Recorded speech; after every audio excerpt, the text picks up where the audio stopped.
Dengan ini saya mohon izin untuk memindahkan ibu kota negara kita ke Pulau Kalimantan.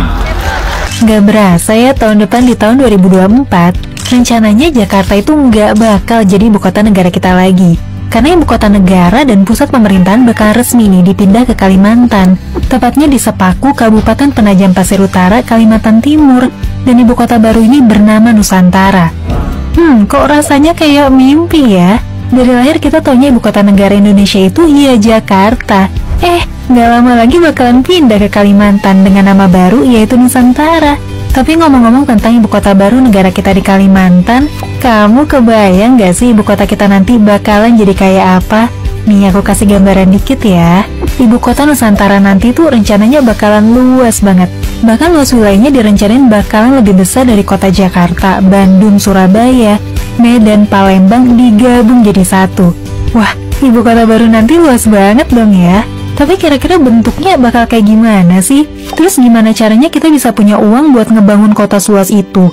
Kira-kira berapa tahun ya yang dibutuhin buat ngebangun ibu kota baru ini sampai bener-bener tuntas? Nah, di video kali ini, aku mau bahas secara mendalam rencana ibu kota baru kita. Mulai dari kenapa sih harus pindah segala, bentuknya bakal kayak gimana, siapa aja ya yang bakal tinggal di sana, sampai uangnya dari mana sih? Apa dari APBN atau dari utang? Yuk kita bahas satu-satu. Yang pertama aku mau cerita dikit tentang latar belakangnya dulu nih. Mungkin ada di antara kamu yang kepikiran gitu, kenapa sih kita harus repot-repot pindah ibu kota segala? Kan pembangunan gitu risikonya banyak, biayanya juga nggak murah. Jadi gini, kalau kita ngeliat dari perspektif tata kota, sebenarnya kota Jakarta itu bukan lokasi yang ideal buat jadi ibu kota sebuah negara. Dan perlu disadarin juga gitu, kalau Jakarta ini sejak zaman Hindia Belanda dulu udah ngalamin pemekaran wilayah yang sangat luas dan padat.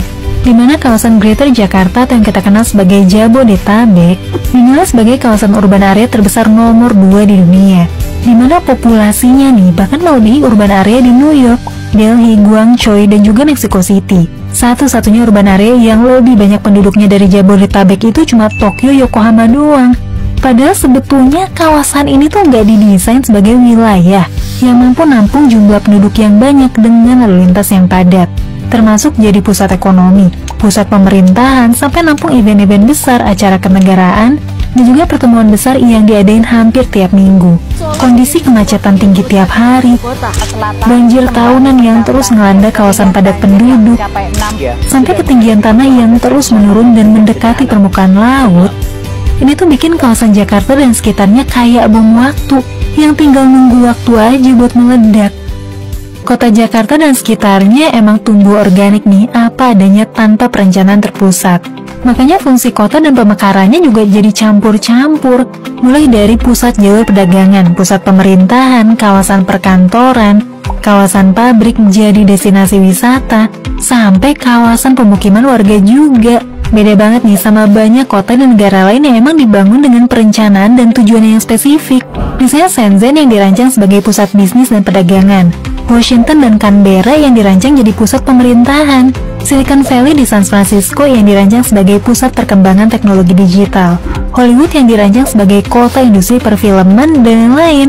Nah makanya, pemindahan ibu kota ini tuh bisa jadi keputusan yang tepat buat ngurangin beban kawasan Jakarta yang selama ini tuh udah padat banget dengan berbagai fungsi yang campur aduk.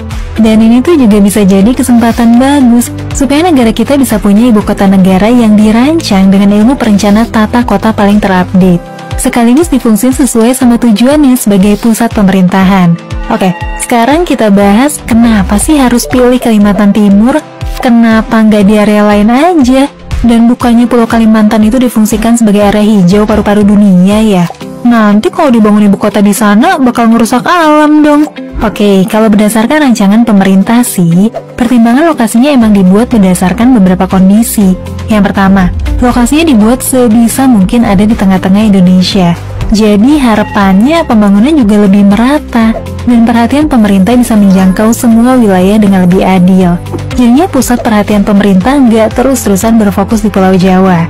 Yang kedua, emang ada pertimbangan di mana Kalimantan itu adalah kawasan hutan hijau yang sebisa mungkin dilindungi kelestariannya. Dan makanya, rancangan Ibu Kota Nusantara ini emang ngangkat konsep kota hijau modern atau Forest City, yang rencananya bakal dioperasikan sepenuhnya pakai energi terbarukan. Buat gambaran aja nih, wilayah yang dijadiin Ibu Kota Nusantara ini bukan hutan hijau belantara ya, tapi hutan produksi kayu yang emang ditebang tiap 6-7 tahun sekali gitu. Nah, justru dengan dibangunnya ibu kota ini, kawasan seluas 2.500 km persegi bakalan ditanemin tanaman endemik atau asli Kalimantan, kayak pohon kapur, kamper, kayu putih, meranti merah, bangkirai, dan masih banyak lagi. Dalam rancangannya, sekitar 75% area IKN ini bakal jadi ruang terbuka hijau. Jadi hampir semua wilayahnya tuh justru bakal jadi area hijau gitu. Buat perbandingan aja, saat ini ruang terbuka hijau di Jakarta masih di angka 5,18%, Bandung di angka 12,25%, dan Surabaya 22%.